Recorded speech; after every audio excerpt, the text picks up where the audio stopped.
Hello, everybody. We are here for a new encounter, a new panel of this year, See Life Through Different Lens, thanks to MasterCard, main sponsor of the Venice Film Festival. And we are very glad and privileged to welcome here on our stage one of the most inspiring filmmakers of European cinema, and mainly, I would say, French, but not just French. Claire Denis. Bonjour, madame. Bonjour. Hello. Hello, bonjour, on va dire. Buongiorno. Buongiorno, Sì. molte lingue. First and foremost, we are here to, in a way, to inspire, because, I mean, the audience, the virtual audience attending our encounter is composed by young filmmakers, film lovers. So we are here through our words to inspire people who's watching us and listening to us. You have been a pioneer in filmmaking, and you devoted your life to filmmaking. So my first question, in order to inspire, is what advice would you give to aspiring filmmakers and to moviegoers and to those who want to embark on this life? Maybe I will not straightly answer your question. I want to say first, I'm not a pioneer. Pioneer means beginning of the 20th century, and maybe there was not many women in filmmaking when I start making films. And it's true today, and especially in this festival, we can see that women directors, directora are more numerous, and it's not more easy, but women have access maybe more easily to the cinema industry, because it's no more a huge industry. There are also small industries. It helped women a lot, I guess. So, and now to be also answering your question, I would like to say thank you, Venice Film Festival, thank you, because I don't know if I am inspiring, but to be able to see films here in La Mostra, to see so many films, it's really incredibly inspiring and strong, and gives a lot of energy to many filmmaker or filmmaker to be. very good. Merci beaucoup for this first answer. So, while I was listening to you, I heard that you want to underline the importance of female directors back then and today, since you underline the fact that back then there were no many female directors. It's not me. There is, since Me Too, there is a fight to have women directora more present in festival, in distribution. So me, as I say, it was my life to make film, as you ask me. And so when I started, I knew there were going not to be so much support, but I am also sure it's not still so easy. It doesn't mean it was hard when I was a young person, and now it's so easy to make film. It's difficult for men and women, and for women more difficult still, I guess. Yeah. And on that purpose, what advice would you give, especially to women directors embarking today in this business?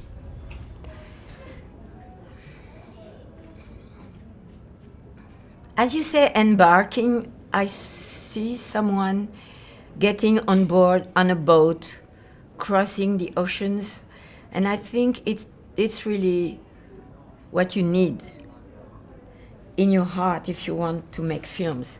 It's to be ready to embark into a destiny that is not very secure, that it could be with some drawbacks, but you have to be sure this is really what you want to do. So you will, in a way, survive a lot of things, you know. First of all, the fear. The fear is the first thing, you know. The fear not to be able, the fear not to have the level, the fear not to be respected. Sometimes men in film world are not very respectful for women, you know? So the respect and the trust is important, yeah. When you talk about not respect, do you think of something particular? No, I in my everyday life, I could see there is the respect for a woman filmmaker is not as great as for a male filmmaker. Maybe it's genuine, maybe it's not that big, the difference, but it exists, yes, I think so. And it's sad. And it's sad. No, it's The life. No, it's the situation. It's not sad. No. It's something you have to fight. Sad is it means a word you have to submit. No submission. Okay. Sad, no. Very strong point. Talking about inspiration, what usually inspires you today, and what did inspire you at the beginning of your career? Inspiration is something hard to describe. It's a part, it's a lot of things in inspiration comes in my own flesh, in my own dream, is in my own frustrations, my pain and my joy. It's a mix of me and my hopes. That's inspiration is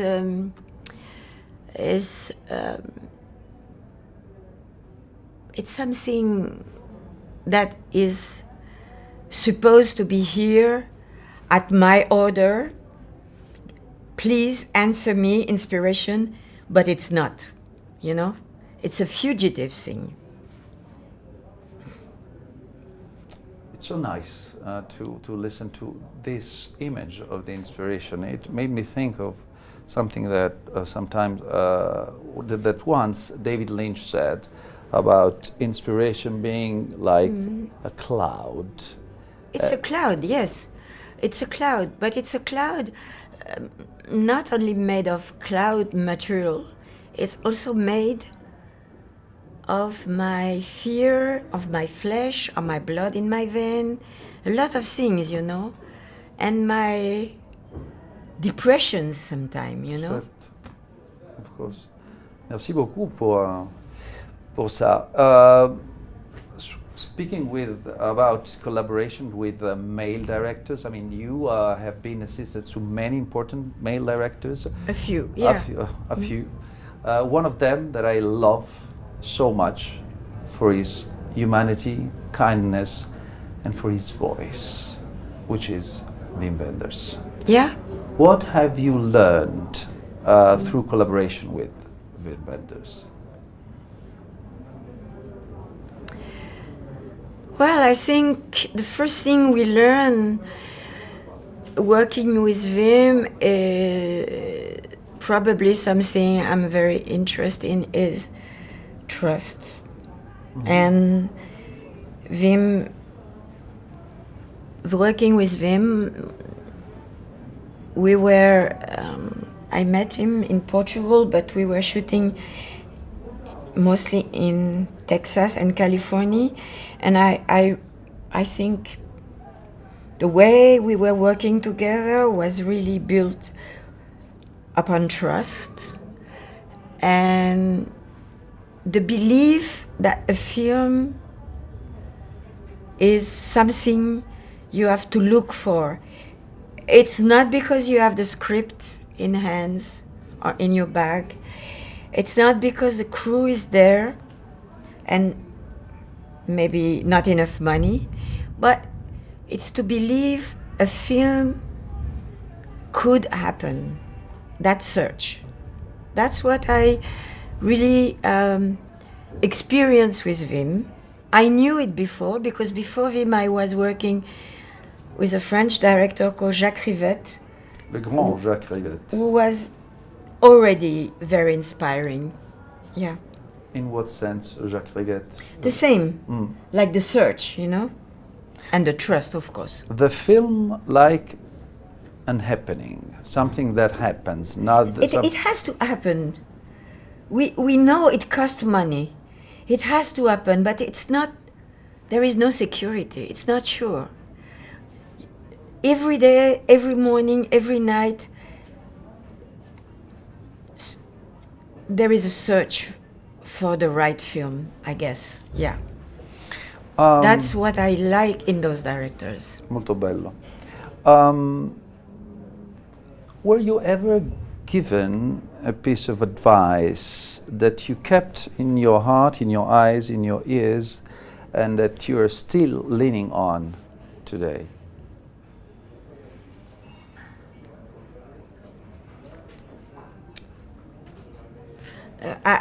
It's a very naive one. It's to be stubborn.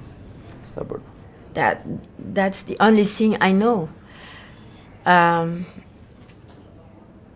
Is to resist, to be stubborn, and even when feeling weak, feeling afraid of missing the point, to stay and resist. And you know, yesterday night I saw a film in the competition, and directed by a young American woman, and Norwegian and American woman, and I thought I could see her shivering before the screening start. There is a sort of coming to a festival with a film, there is a sort of glory into that, you know.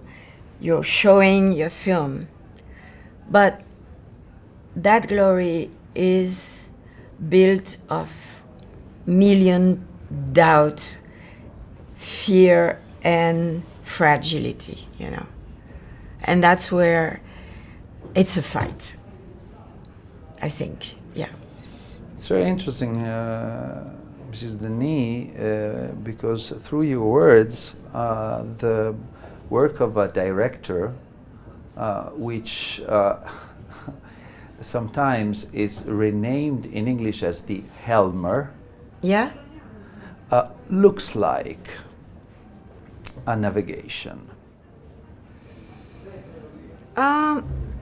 Life. Not only film, I mean in life, you know. In life, one day you think the future is going to be that, and then in the process of the very same day something happened, and already you know that the tomorrow is not going what you expected.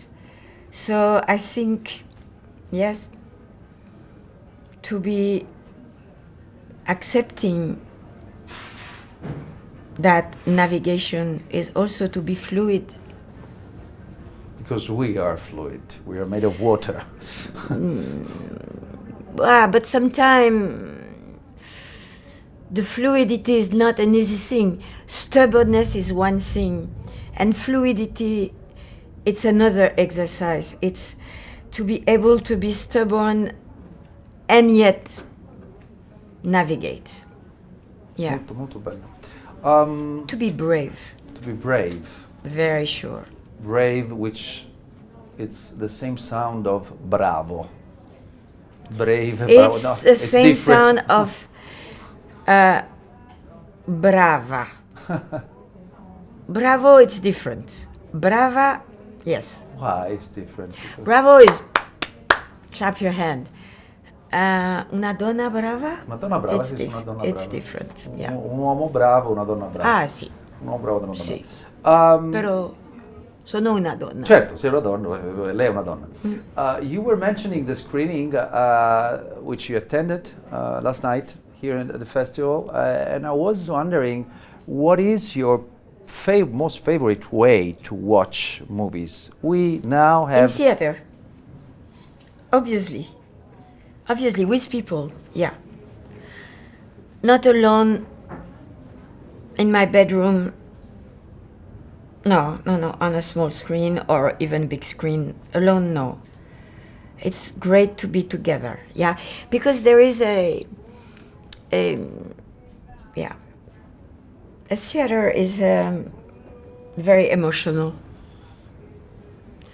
At home, maybe if the phone ring, I can stop, to listen, to answer the phone. I mean, in a theater, it's like a ceremony. It goes well with the process of watching a film. It's a ceremony, I guess, yeah. Do you remember maybe the first film ceremony that you attended in your younger years that was like an epiphany to you? I was growing up in Africa. There were in the bush, not in big cities, so there were no theaters. My mother was telling me always, "Oh, when you are back in France, maybe you can see a film." She was telling me so many great things about. She was missing so much cinema, And I remember once my grandfather, I was back in France, I was maybe 6 or 7, and I asked my grandfather, please take me to see a film, I want to see a film. And probably wanted to take me to see a Walt Disney. I don't know, but I saw Guerre et Paix, War and Peace. Guerre et Pace, War and Peace, Guerre et Paix. With Audrey Hepburn, yeah. Audrey Hepburn, sì. And I was amazed because it was not a film for a kid, but it was like a revolution in me, I was dreaming for months and months about Russia and those faces, the snow and Napoleon Wars, all this, Almost too much, but wow, very impressive still today when I think about it. While you were answering, I was thinking of our title, Seeing Life Through a Different Lens. We're going to talk about lenses, but first I want to ask you if, to what extent and in what sense cinema allowed you to see life through a different lens? I would say today with the digital camera, the notion of lens still exists, of course, but it is more a, let's say, fluid. Yeah. In my youth, for instance, you could decide no zoom, no zoom, or yes, zoom. When I did my first movie, I was shooting in Cameroon. I remember I thought, if I have a choice too many choice. I'm not going to be right with the film. I won't be on time. I have to make the choice of the lens before leaving France, and brought with the camera. And we brought only 2 lenses. Which one? A 24 and 50. a 40, a 40 or a 50. I don't remember if it was a 40 or a 50. Maybe a 50. But it could be a 40, by the way. No. And I remember my producer was he said, in case I take the full case, because you're crazy. But on the set we had only 2 lenses, and it was so great. It gave me so much freedom to be only with 2 lenses, I will never forget that freedom. I totally agree with that, Mrs. Denis, because you gave us a sample of the freedom within limits. Because Sure. you had just 2 Yeah, limits, yeah. and yet you felt the freedom. Oh yeah, exactly. Yeah. And music. How much is important to you, music, when we talk about cinematography, when we talk about cinema? Well, I would say most of the time music is already part of the script writing. My first 2 films I made, I contact the musician before I was shooting, while I was writing the script. Is a South African musician, Abdullah Ibrahim, also known under the name of Dollar Brand. Great pianist. And he composed music for my first 2 films. And then I worked with music. When I did Beau Travail, I was listening to the Benjamin Britten opera, Willie Budd, which was the heart of the script writing. So I use it on screen. And then I met a band, a group of musicians, Tindersticks, and I met Stuart Staple. And since then, I've been working with him and the band, and it starts already when I write the script. Yeah, he knows what I am aiming to, and most of the time the music is there already before. Which makes the script becoming like a music score, right at the beginning. No, it's like my inner. It's a secret. I'm not playing the music on the set, but it's something I share with my colleagues, also with the DP, sometimes with actors, but not on the set. It's something that it's a little link, Yeah. In 2015, you started the production of High Life, which was, if I'm not wrong, your first English-spoken movie. I did a short one a long time ago, but this was the first feature, Starring Robert Pattinson. And Juliette Binoche. Yeah, Juliette Binoche. No, I was thinking of this title, High Life. At what point of your life this movie came, and what this movie represented to you? It's a long story. High Life, when I was a child, was the way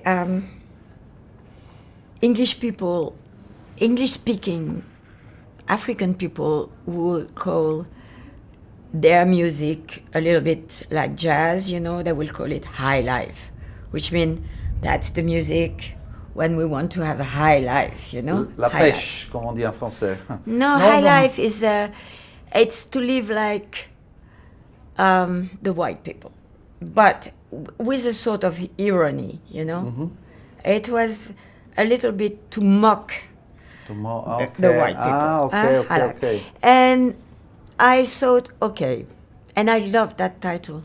And then also because in the film, the character of the film ascend in the space, and there is a baby birth in space, and it's the life is going on there, but it's very far, very high, you know. And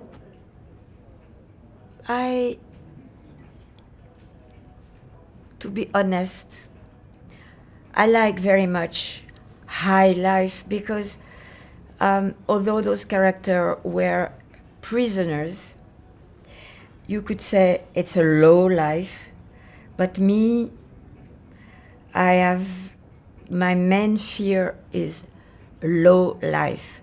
I praise high life. I have no,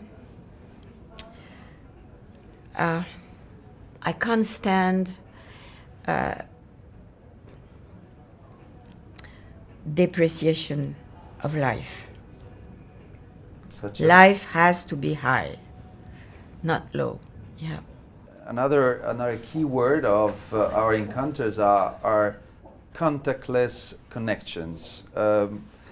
Today in the world affected by COVID, contactless connections are very important. But I was thinking that maybe cinema itself is at its core a contactless connection.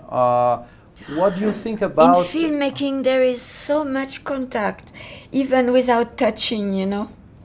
I remember when I started shooting High Life, I never shot with Robert Pattinson. We were a little shy with each other. I had shot with Juliette Binoche before.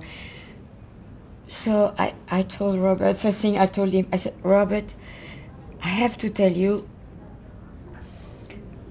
don't be offended, but when I direct, I have to touch, and maybe I will touch you. I can't help it. It's something I feel necessary sometimes, just a little touch, you know. It's necessary for me. Like a makeup artist and he looked at me, touch?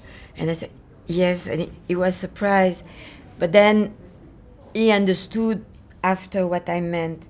It's true that even though I am not directing film with a screen, seated by a screen, I am close to the camera, I can touch the DP, I touch the DP all the time, his shoulder, his head, you know, I touch all the time, and then I have to touch the props all the time, and sometimes actresses and actor, I don't know, it's, I think filmmaking is full of sensation, so even when I see a film on a screen in a festival, I can feel the touch, you know. So the contactless thing is in our jury, horizontal jury, we protect ourselves with the mask, we protect ourselves with the product, wash our hands, etc.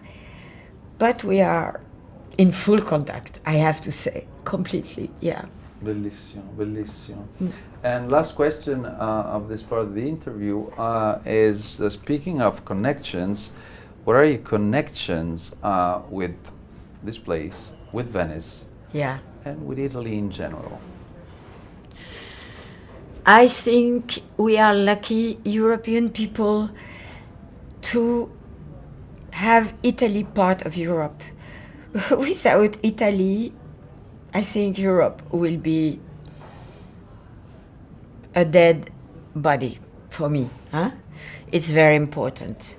I think sometime in football, in culture, or in politics. Italy and France, there are arguments, but I mean Italy and France and Spain, I have to say, but Italy and France, we have to go together. We are meant to be close. It's a long story, and for me to be in Venice, because Venice it's also so special to the European story, you know. I think it's I am so moved to be here, you know. I arrived here on a Tuesday morning, last Tuesday morning. I was breathing on the boat. I thought it's the greatest thing happening to me since COVID started. But more than that, you know, I always remember the time I was invited in Venice. This cannot be erased from me because there were those moments in my life linked to cinema and also linked to our history, our commune history of European, yes, but also to the world, you know. Yeah, I think it's important. Yeah. And it was important. Pan e vino. Pan e vino. E con il pane e vino, with bread and wine, we thank so much. Claire Denis, vraiment, je le dis en français, merci beaucoup, Madame Denis, pour votre générosité, pour la recherche des mots que vous avez fait. C'est de l'anglais, alors c'est pas parfait. But we spoke in English, which is not our mother tongue, but it's a connection with Madame Denis. Thank you so much. Merci à vous. Grazie. Merci beaucoup.